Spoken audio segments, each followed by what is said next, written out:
Hi hello नमस्कार मैत्रिणींनो, स्वागत आहे तुमचं पुन्हा माझ्या एका नवीन ब्लॉगमध्ये। तर आज होता मिसळ पाव बनवायचा बेत।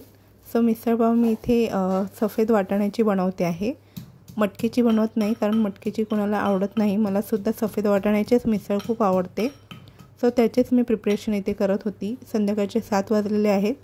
सो मी इथे मिसळसाठी कांदा, टोमॅटो, कढीपत्ता वगैरे सगळं चॉप करून घेतलेलं आहे, बघू शकता तुम्ही।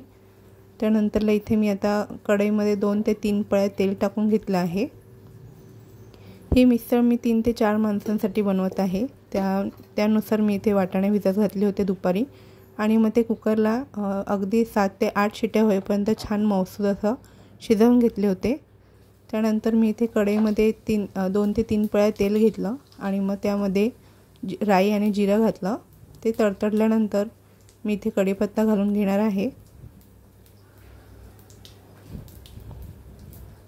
तर इथे मी मिसळसाठी 3 मोठे कांदे बारीक चिरून घेतले आहेत आणि 3 टोमॅटो सुद्धा बारीक चिरून घेतले आहेत।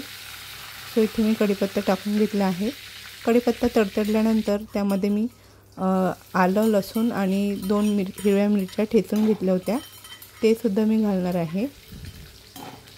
लसणाच्या 20 ते 25 पाकळ्या आणि अर्धा इंच आलं असं मी ठेचून घेतलं होतं आणि 2 मिरच्या हिरव्या। सो छान असं कलसून घ्यायचं आहे लसूण आणि अद्रकचा कच्चा वास जाईपर्यंत। त्यानंतर इथे मी कांदा घालून घेते आहे।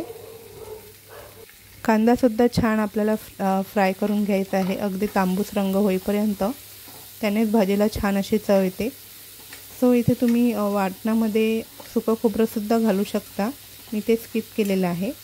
सो मी इथे कांदा टोमॅटोपासूनच उसळ बनवणार आहे, त्याचीसुद्धा खूपच छान लागते उसळ, तुम्ही नक्की ट्राय करून बघा।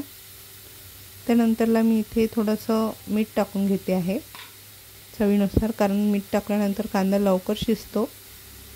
आणि आधी मी वाटाणे उकळवताना सुद्धा मी मीठ आणि हळद घातलेलं होतं, त्यानुसार मी इथे आता मीठ कमी घातलं आहे। त्यानंतर इथे 1 ते 1.5 चम्मच लाल तिखट मसाला घातलेला आहे।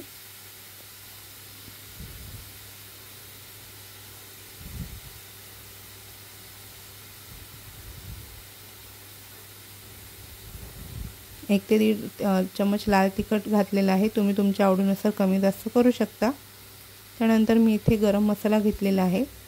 एक दुकानामध्ये मिसळ रस्सा असा मसालासुद्धा भेटतो, तुम्ही तो देखील घालू शकता। तो घातल्यानंतर बाकीचे मसाले घालायची गरज राहत नाही। सो तो इन्स्टंट प्रीमिक्स असतो, ते इथे माझ्याकडे तो नव्हता अवेलेबल, त्यामुळे मी हा गरम मसाला घातला आहे। 2 रुपयाला पॅकेट येतं, तो मी अर्धा घातला आहे। खूप छान लागते ह्याने उसळ। सो मी पुन्हा एकदा मिक्स करून घेतले आहेत सगळे मसाले, छान फ्राय करून घ्यायचे आहेत कांद्यामध्ये त्याला। त्यानंतरला आता मी इथे टोमॅटो घालून घेतले आहे। टोमॅटो कांदा सगळं छान असं मिक्स करून घ्यायचं आहे मसाल्यामध्ये। अगदी याला 5 ते 6 मिनटं लागतात, हीच प्रोसेस असते, ह्यामुळेच भाजीला छान अशी चव येते।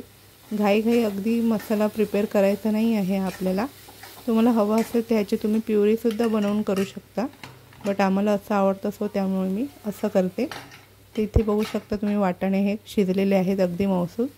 6 ते 7 शिट्ट्यांमध्ये खूप छान असे वाटाणे शिजतात। यामध्ये मी मीठ आणि हळद टाकून शिट्ट्या करून घेतल्या होत्या।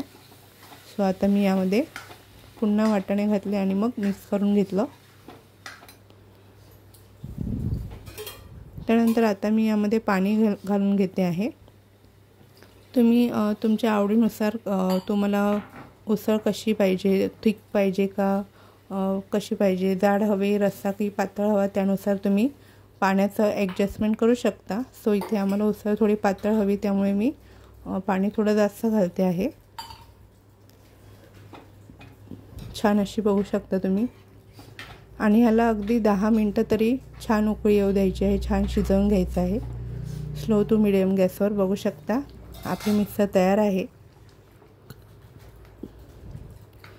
सो आता मी इथे कोथिंबीर टाकून घेते आहे।